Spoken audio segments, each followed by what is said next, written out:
Hello students, आज हम chapter first का पार्ट 2 करने जा रहे हैं। इससे पहले हम पार्ट 1 कर चुके हैं, आप उसकी वीडियो देख सकते हैं। तो थोड़ा सा पार्ट 1 को भी डिस्कस कर लेते हैं कि उसमें हमने क्या पढ़ा था, फिर कंटिन्यू करते हैं पार्ट 2 को। पार्ट 1 में क्या पढ़ा था कि एक किंग होता है जो कि अपने 3 क्वेश्चंस के आंसर को ढूंढता है। कौन से 3 क्वेश्चंस होते हैं वो? When is the right time to begin something, which people should he listen to, what is the most important thing to do. इन 3 क्वेश्चंस के आंसर वो ढूंढने के लिए जाता है और किसके पास जाता है? हर्मिट के पास। सो लेट्स स्टार्ट दी आगे हम पढ़ते हैं। Let's start the chapter. हाँ जी, part 2। The king turn round and saw a bearded man running towards them. अब ये आप देखो, एक ये स्टोरी कहाँ से, हमने पार्ट 1 कहाँ पे छोड़ा था कि वो हर्मिट से क्वेश्चंस पूछता है, पर सडन हर्मिट क्या कहता है, वहाँ से कोई पर्सन भागता हुआ आ रहा है। तो वो स्टोरी आगे स्टार्ट होती है कि किंग मुड़ के देखता है पीछे, तो देखता है कि एक बियर्ड मैन भागता हुआ आ रहा है उसकी side. His hands were pressed against his stomach from which blood was flowing. और जो उसके हाथ हैं वो उसके जो स्टमक है, उसका टमी है, उसके अराउंड है, जिसमें से खून बहुत ज़्यादा बह रहा है। When he reach the king he fainted and fell to the ground. जब वो किंग पास पहुंचता है तो वो नीचे गिर जाता है ग्राउंड पे। The king and the hermit remove the man clothing and found a large mount in his stomach. जो किंग होते हैं और जो हर्मिट होते हैं वो उसके जो कपड़े होते हैं उसको रिमूव करते हैं और देखते हैं तो उसके स्टमक के ऊपर बहुत ज़्यादा गहरा वाउंड है। मतलब वाउंड का मतलब क्या होता है कि चोट लगना, बहुत ज़्यादा गहरा जख्म है। The king washed and covered it with his handkerchief but the blood would not stop flowing. जो किंग होता है वो अपने हैंकी को उससे कवर करता है, उसकी जहाँ पे उसका घाव होता है, वॉश करता है उसको, पर जो खून है वो रुकना बंद नहीं होता। The king redress the wound until at last the bleeding stop. King उसको ड्रेस करता रहता है जब तक ब्लीडिंग बंद नहीं हो जाती।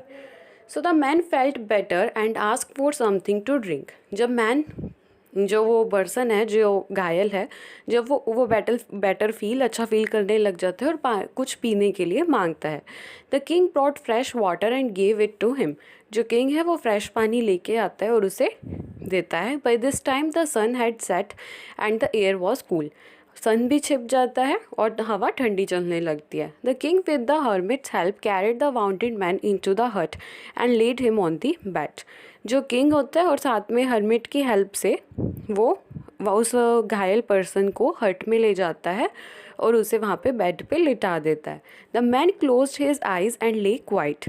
जो मैन है अपनी आंखें बंद कर लेता है और उधर रेस्ट करता है चुपचाप। The king, tired by his walk and the work he had done, lay down on the floor and slept through the night. जो किंग भी थका होता है क्योंकि उसने इतना सारा काम करा होता है उस दिन, वो भी अपना फ्लोर पे जाके सो जाता है। When he awoke, it was several minutes before he could remember where he was or who the strange bearded man lying on the bed. जब किंग उठता है तब वो सोचता है कि ये है कौन, ये बियर्ड मैन, ये है कौन, इसके बारे में पूछा ही नहीं उससे तो कि वो कहाँ से आया है, कौन है। Next, forgive me sad the bearded man in a week voice when he saw that the king was awake. जब उसने बियर्ड मैन ने देखा कि किंग उठ गया है तब वो उससे जाके माफ़ी मांगता है कि मुझे माफ़ कर दो, फॉरगिव मी, बहुत ही ज़्यादा डरी डरी वॉइस में। I do not know you and have nothing to forgive you for, said the king. King कहता है मैं तुम्हें जानता भी नहीं, फिर मैं तुम्हें किस चीज़ के लिए क्षमा कर दूँ। You do not know me but I know you. I am that enemy of yours who swore revenge on you because you put my brother to death and seize my property. वो क्या कहते हैं कि आप हम मेरे को नहीं जानते पर मैं आपको जानता हूँ, आप मेरे दुश्मन हो। एनिमी का क्या मतलब होता है? दुश्मन, जिसके लिए मैं आपके साथ रिवेंज लेने आया था, बदला लेने आया था, क्योंकि आपने मेरे ब्रदर को मार दिया था और सारी की सारी प्रॉपर्टी जब्त कर ली थी ज़बरदस्ती। सो I knew you had gone alone to see that hermit and I made up my mind to kill you on your way home. वो कहता है कि मेरे को पता था कि आप हर्मिट के पास जा रहे हो, वो भी कल ले, तो इसलिए मैंने आपको मारने का प्लान बनाया था जब आप वापस आ रहे होंगे तब। But the day pass and you did not return, सारा दिन चला गया, आप वापस नहीं आए। So I left my hiding place and I came upon your bodyguard who recognise me and wounded me. फिर मैं जहाँ पे छिपा हुआ था, मैंने वो जगह छोड़ के मैं आपके बॉडीगार्ड के पास आया। बॉडीगार्ड खड़ा था ना उसके हॉर्स के पास ही, उसकी सवारी के पास ही पीछे, और जो राजा था वो तो कल्ला आया था हरमिट के पास। तो वो कहता है कि मैं आपके बॉडीगार्ड के पास गया था और उसने मेरे को पहचान लिया और उसी ने ही मेरे को घायल किया। I escaped from him, but I should have died if you had not dressed my wounds. I wish to kill you, and you have saved my life. Now, if I live, I will serve you as your most faithful servant and will consider my sons to do the same and forgive me. तो वो कहते हैं कि मैं आपके bodyguard से जैसे तैसे बच के आया, मैं मर ही जाता अगर आप मेरे ज़ख्मों का इलाज नहीं करते। आपने ही मेरी जान बचाई है। वो कहता है कि मैं आपका बहुत ज़्यादा वफ़ादार सर्वेंट बन के रहूँगा और अपने जो मेरे बेटे हैं, सन्स हैं, उनको भी मैं यही चीज़ कहूँगा। प्लीज़ मुझे क्षमा कर दीजिए। The king was very happy to have made peace with his enemy so easily and to have won him over as a friend. जो किंग है वो बहुत ज़्यादा खुश होता है क्योंकि उसके जो दुश्मन है वो उसका दोस्त बन गया है। बहुत ज़्यादा पीस मिलता है क्योंकि जो दुश्मन होता है उससे दुश्मनी जल्दी ख़त्म हो जाए तो पीस तो मिलेगा ही ना। He not only forgave him but said he would send his servants and his own doctor to look after him and he promised to give back the man his property. अब जो king है वो कहता है कि वो खाली क्षमा ही नहीं करेगा बल्कि अपने सर्वेंट्स को, अपने नौकर चाकर को उनके साथ भेजेगा, डॉक्टर को भी उसके साथ भेजेगा ताकि वो उसको देख सके कि उसके ज़ख्म भरे हैं या नहीं भरे। उसने ये भी कहा कि जो उसकी प्रॉपर्टी जब्त की गई थी वो भी वापस कर देगा। Next, leaving the wounded man the king went out of the hut and look round for the hermit. अब वाउंडेड मैन को तो उसने छोड़ दिया, अब वो हट से बाहर आता है और देखता है कि हर्मिट कहाँ पे है। Before going away he wished once more to get answers to his questions. The hermit was on his knees sowing seeds in the beds that had been dug the day before. The king went up to the hermit and said, "For the last time I beg you to answer my questions, wise man." अब जो king है वो hermit के पास जाता है। Hermit क्या कर रहा है, जो बीज होते हैं ना, जो सीड्स होते हैं उनको उधर सोइंग कर रहा है। गड्ढे खोद रहे थे ना वो जिसके लिए, उसमें वो प्लांट्स लगाना चाह रहे हैं, तो उसमें वो सीड सो कर रहा था। तो वो वहाँ पे अपनी नीज़ पे बैठा हुआ था और जो किंग है वो उसके बिहाइंड जाके खड़ा हो जाता है, उसके पास जाके खड़ा हो जाता है। जो किंग है वो पूछता है कि मैं लास्ट टाइम आपसे पूछ रहा हूँ कि आप मेरे प्रश्न्स के उत्तर देंगे या नहीं देंगे। Next, you have already been answered, said the hermit, still bending down to the ground and looking up at the king as he stood before him. जो हर्मिट है वो कहता है कि आपको अपने आंसर्स ऑलरेडी मिल चुके हैं। How have I been answered, what do you mean. King कहता है कि मेरे को अपने आंसर कैसे मिल गया, आपका मतलब क्या है कहने का। Do you not see, replied the hermit. Hermit कहता है कि आपने देखा नहीं। इफ़ यू हैड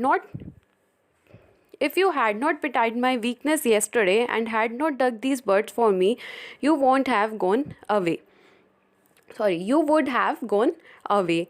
अभी कहता है हर्मिट कि आपने कल जो मेरी वीकनेस थी, आपने मेरे लिए ये गड्ढे खोद दे यहाँ पे, अगर आप यहाँ से कल चले जाते तो क्या होता, then that man would have attacked you and you would have wished you had stay with me। अगर आप कल गड्ढे ना खोदते और वहाँ से चले जाते तो वो जो पर्सन है, जो बियर्डेड मैन था, वो आपके ऊपर अटैक कर देता, तो तब आप विश करते कि काश मैं वहीं पे रुक जाता। So the most important time was when you were digging the bits. सबसे ज़्यादा उस टाइम इम्पॉर्टेंट टाइम क्या हुआ, 3 प्रश्न थे, वो उसके उत्तर दे रहा है, बता रहा है। सबसे ज़्यादा इम्पॉर्टेंट टाइम क्या हुआ कि जब वो बीट्स को डिग कर रहा था। And I was the most important man, और उस टाइम सबसे ज़्यादा मोस्ट इम्पॉर्टेंट मैन कौन था, वो। And to do me good was your most important businesses, और जो आप अच्छा काम कर रहे थे उसको डिग करके मेरे लिए हेल्प कर रहे थे, वो सबसे ज़्यादा इम्पॉर्टेंट काम हुआ। सो afterwards when the man ran to us, the most important time was when you were caring for him. और जब जो वो बियर्डेड मैन है, जब वो घायल हुआ हुआ राजा के पास आता है, तो तब राजा के लिए सबसे ज़्यादा ज़रूरी काम क्या था कि जो वो उसके ज़ख्म है उनको भरे. अगर नहीं भरता तो वो मर जाता. So he was the most important man. So सबसे ज़्यादा ज़रूरी पर्सन कौन हुआ उस टाइम? वो wounded man. And what did you for him was your most important business. और जो राजा ने उसके लिए किया वो सबसे ज़्यादा इम्पॉर्टेंट चीज़ थी करने वाली. So remember then there is only one time that is important and that time is now. सबसे ज़्यादा ज़रूरी वक्त कौन सा है? सबसे ज़्यादा इम्पॉर्टेंट चीज़ क्या है? टाइम. वो भी जो अब चल रहा है. So it is the most important time because it is the only time we have to any power to act. क्योंकि यही टाइम है जिसमें हम कुछ कर सकते हैं. The most necessary person. कौन है most necessary person? खुद हम. So the person you are with at a particular moment, for no one knows what will happen in the future and whether we will meet anyone else. So the most important person will be जो हम हैं और जो हमारे साथ है उस particular moment पे. The most important business. सबसे ज़्यादा ज़रूरी चीज़ क्या है करने के लिए? किसी के लिए अच्छा करना. Is to do that person good because we were sent in this world for that purpose alone. कि दूसरों की हेल्प करना, दूसरों के लिए अच्छा करना, इसी काम के लिए हमको इस दुनिया में भेजा गया है. सो ये था आपका पूरा चैप्टर. बहुत ही ज़्यादा इंटरेस्टिंग स्टोरी थी. मॉरल स्टोरी है. क्या है स्टोरी? मॉरल. उसके 3 क्वेश्चंस के आंसर मिलते हैं. कौन से 3 क्वेश्चंस होते हैं वो फिर से देख लीजिए. When is the right time to begin something. सबसे ज़्यादा ज़रूरी वक्त कौन सा है कुछ करने के लिए? वो है अब, नाउ, जो समय चल रहा है. Which people should he listen to. किस पर्सन को सुनना चाहिए? जो उसके साथ है उस सिचुएशन में. What is the most important thing to do. सबसे ज़्यादा ज़रूरी क्या काम है करने के लिए? लोगों की हेल्प करना, लोगों के लिए कुछ अच्छा करना. To do something good. तो ये उसके क्वेश्चंस के सारे आंसर्स थे. अब कॉम्प्रिहेंशन ये भी कर ही लेते हैं हम. Complete the following sentences by adding the appropriate parts of the sentences given in the books. 5 चाहिए और नीचे 5 आपको बॉक्स में दिए भी हुए हैं जिनको मैच करना है ये वाले. फर्स्ट है many wise man answered the king questions. काफ़ी सारे वाइज मैन ने जवाब दिए किंग्स के क्वेश्चन के. क्या कौन सा मैच करेगा? इसमें थर्ड मैच करेगा. But their answers were so weird that the king was not satisfy. काफ़ी सारे लोगों ने जवाब तो दिए पर किंग उनके आंसर से सेटिस्फाई तो था नहीं. Someone suggested that there should be a council of wise men. कि काफ़ी सारे लोगों का, जो बुद्धिमान लोग हैं उनकी एक कमेटी बना दीजिए, काउंसिल बना दी जाए. क्यों? ताकि वो किंग को हेल्प कर सके सही समय में. To help the king act at the right time. Third है someone else suggested that the king should have a time table. Time table होएगा तो उसको स्ट्रिक्टली फॉलो करना होएगा and follow it strictly. Fourth है the king requested the hermit. King hermit के पास जाके क्या कहता है कि उसके 3 क्वेश्चंस के आंसर दे दीजिए. To answer 3 questions. The king washed and dress the bearded man wound. क्यों कह रहा था ड्रेस? ताकि, और वॉश्ड और ड्रेस कर रहा था बियर्ड मैन के वाउंड को. But the bleeding would not stop. कि जो वो ब्लड बह रहा था वो स्टॉप नहीं हो पा रहा था. तो ये थे आपके कॉम्प्रिहेंशन के क्वेश्चंस. ये आपका चैप्टर कंप्लीट होता है यहाँ पे.